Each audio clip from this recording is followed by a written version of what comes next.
السلام علیکم۔ امید ہے کہ آپ سب اسٹوڈنٹس خیریت سے ہوں گے۔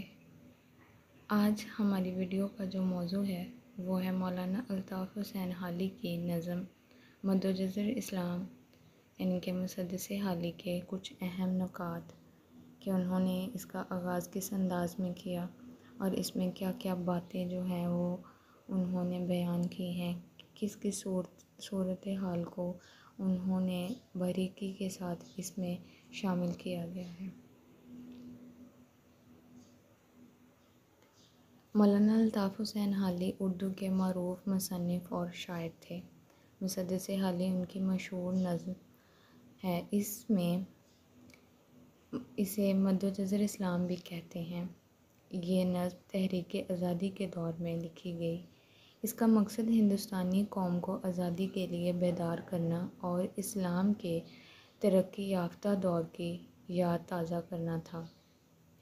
مسدس حالی قوموں کے عروج اور زوال کی داستان ہے۔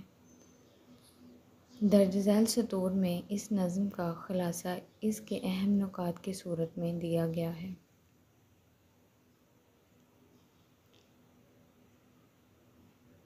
نظم کا آغاز۔ مسدس حالی کا آغاز ڈرامائی انداز سے ہوتا ہے۔ شاعر نے مشہور فلسفی کے ذکر سے آغاز کیا ہے۔ وہ بقراط کے بارے میں بتاتے ہوئے کہتا ہے کہ کسی نے اس سے پوچھا تھا کہ دنیا میں سب سے مہلک مرض کیا ہے؟ جواب میں بقراط نے کہا کہ جس بیماری کو آسان سمجھا جائے وہ دنیا کی سب سے خطرناک بیماری ہے۔ جب مریض حکیم کی بات پر توجہ نہ دے، اگر انہیں دوا بتائی جائے تو وہ اس پر نکتہ چینی کرے، اور یہ بھی کہ مریض زندگی سے مایوس ہو جائے۔ اس کے بعد شاعر اصل بات کی طرف رخ کرتا ہے اور کہتا ہے کہ اس وقت قوم بربادی کا شکار ہے۔ ہر طرف نحوست نے ڈیرے ڈال رکھے ہیں۔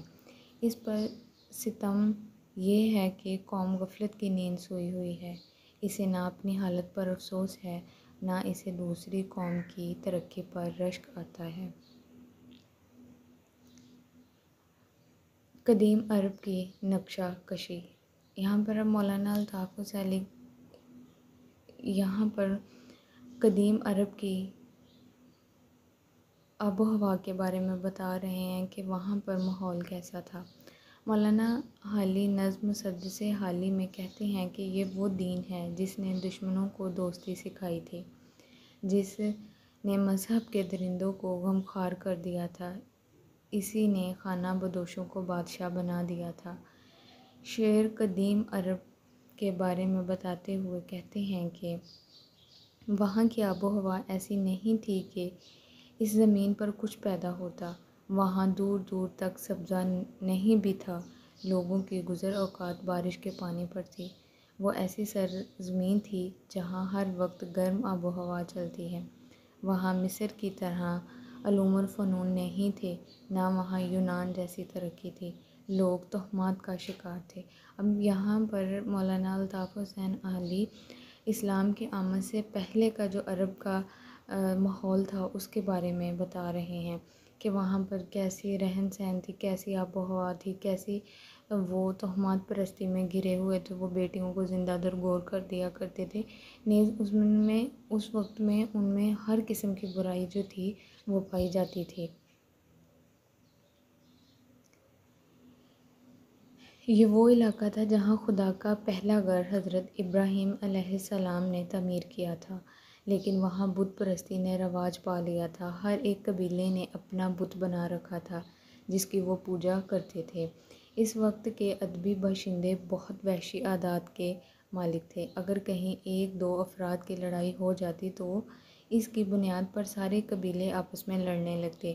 ان میں بڑی وجوہات پر دنگا فساد نہیں ہوتا تھا، بلکہ وہ چھوٹی چھوٹی باتوں پر مرنے مارنے پر اتر آتے تھے۔ کہیں جانوروں کے چرانے پر لڑائی ہو جاتی تو کہیں پانی کے پینے پلانے پر اب یہاں پر مولانا الطاف حسین حالی بیان کر رہے ہیں کہ مدوجزر اسلام میں اسلام کی آمد کا بیان، مطلب کہ اس نظم میں اسلام کی آمد جیسے ہوئی اس کو کیسے بیان کیا گیا ہے، اس کی جو ہے وہ نقشہ کشی کیسے کی گئی ہے۔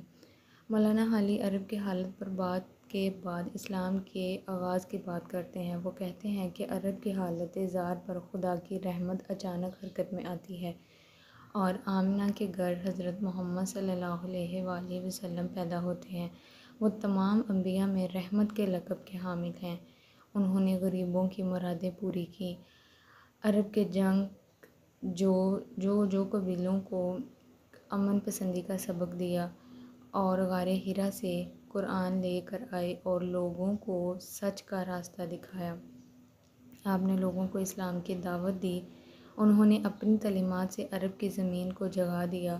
وہ لوگ جو دنیا میں بگڑی ہوئی قوم کہلاتے تھے، انہیں مہذب بنا دیا۔ کیسے بنا دیا؟ انہوں نے اپنے اخلاق سے، اپنے کردار سے، اپنے افعال سے، اپنے اعمال سے، نیز اپنی ان کی جو ذات ہے، نبی پاک صلی اللہ علیہ وآلہ وسلم کی جو ذات ہے وہ ہمارے لیے، ان کی جو ایک شخصیت ہے وہ ہمارے لیے ایک عملی نمونہ ہے۔ انہوں نے اپنے کردار سے، اپنی زبان سے، اپنے گفتار سے، اپنے ایک روزمرہ کے کام سے انہوں نے لوگوں کو متاثر کیا، لوگوں کو اسلام کی طرف مائل کیا، کیونکہ جو نبی ہوتے ہیں ان کا کردار معصوم، پاک اور بے داغ ہوتا ہے۔ وہ جو بھی کرتے ہیں وہ اللہ تعالیٰ کے حکم سے کرتے ہیں۔ انہوں نے دنیا کو سبق دیا کہ خدا اس شخص پر رحم نہیں کرتا جس کے دل میں دوسروں کے لیے ہمدردی نہ ہو۔ اگر تم چاہتے ہو کہ آسمان والا خدا تم پر مہربان ہو جائے، تب ضروری ہے کہ تم زمین پر رہنے والوں سے پیار کرو۔ اسلام کی خدمت کی نقشہ کشی۔ مسدس حالی میں اسلام کے آغاز کے بعد اسلامی کارناموں کا ذکر کرتے ہیں کہ کس طرح نبی اقدس صلی اللہ علیہ وآلہ وسلم کی تعلیمات سے فیض حاصل کرنے والوں نے دنیا کی مختلف قوموں کی اخلاقی تربیت کی۔ انہوں نے دنیا میں اجالا کر دیا، خانہ کعبہ آباد ہو گیا، نصرانیوں، اصفہانیوں نے مسلمانوں سے تہذیب سیکھی، انہوں نے جا بجا سڑکیں تعمیر کرائیں، درخت لگوائے، راہگیروں کی پیاس بجھانے کے لیے کنویں کھدوائے،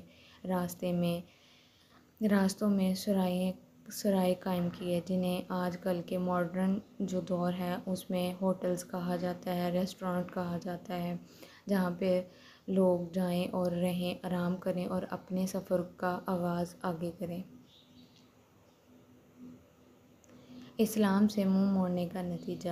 مدظر اسلام میں بتایا گیا ہے کہ جب مسلمانوں نے اسلام کو چھوڑ دیا تو وہ اپنے مقام اور مرتبے سے گر گئے۔ مولانا حالی کہتے ہیں کہ لگتا ہے کہ ہم سب کام کر چکے، ایک موت کا انتظار کر رہے ہیں۔ نظم کے شاعر حالی موجودہ دور کے مسلمان کا دوسری قوموں سے موازنہ کرتے ہوئے کہتے ہیں کہ آج دیگر اقوام تجارت، تربیت، بیوپار سب کچھ ہم سے سیکھ کر رہی ہے، مگر مسلمان ہاتھ پر ہاتھ دھرے بیٹھے ہوئے ہیں۔ قوموں کی بربادی کی وجوہات۔ مسلمانوں کی بے عملی کا ذکر کرنے کے بعد مولانا حالی قوموں کی تباہی اور بربادی کی وجوہات بیان کر رہے ہیں۔ وہ کہتے ہیں کہ جب بھی کوئی قوم برباد ہوتی ہے تو پہلے اس کا امیر طبقہ خراب ہوتا ہے، اس میں کوئی کمال اور خوبی نہیں رہتی، وہ عیش و عشرت کو ہی زندگی کا مقصد سمجھتے ہیں، وہ سدا غفلت میں رہتے ہیں، وہ سواری کے بغیر دو قدم نہیں چلتے، وہ ریشمی اور قیمتی لباس پہنتے ہیں، رنگ رنگلیوں کی محفلوں میں ڈوبے رہتے ہیں، دوسروں کے دکھ درد کا ان پر کچھ اثر نہیں ہوتا۔ مسدس حالی کا اختتام۔ اب یہاں پر مولانا الطاف حسین حالی نے مسدس حالی کو پایا اختتام تک کیسے پہنچایا ہے۔ مولانا حالی اپنی نظم مسدس حالی کے آخر میں مسلمانوں کو خبردار کرتے ہیں کہ رہنماؤں کی باتوں کو پس پشت نہیں ڈالنا چاہیے۔ دنیا میں جن قوموں نے عروج پایا ان کا زوال تمہارے سامنے ہے۔ نہ اہرام مصر کے بانی دنیا میں رہے ہیں، نہ ساسانی قوم کا کوئی نشان باقی ہے۔ شاعر اس دور اندیشانہ کلام پر اپنی بات ختم کرتا ہے کہ دنیا ایک مسافر خانہ ہے، دنیا سے امیر، غریب، غلام اور آزاد سب چلے جائیں گے، ایک خدا کی ذات کو دوام حاصل ہے، اور بے شک جو ہمیشہ سے ہے اور ہمیشہ رہے گی وہ خدائے ذات بابرکت کی ہی ذات ہے، جس نے ہمیں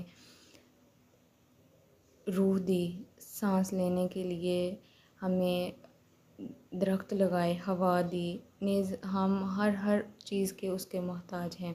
اور مسلمانوں نے دیکھا جائے تو آج کے دور میں بھی ہماری جو ذاتی کوشش ہے وہ یہی ہے کہ ہم ذاتی طور پر مضبوط ہو جائیں، ذاتی طور پر امیر بن جائیں۔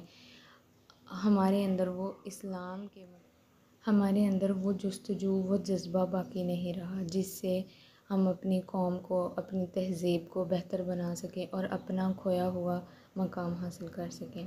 ویڈیو اچھی لگی ہو تو چینل کو لائک، شیئر اور سبسکرائب ضرور کیجیے گا، اور ویڈیو کو آگے ضرور شیئر کیجیے گا۔ ہو سکتا ہے کہ کسی کو اس کی بہت زیادہ ضرورت ہو۔ جو لوگ میرے چینل کو سپورٹ کرتے ہیں ان کا میں دل سے شکریہ ادا کرتی ہوں۔ اسی طرح مزید چینل کو سپورٹ کرتے رہیے۔ نیکسٹ ویڈیو تک کے لیے اللہ حافظ۔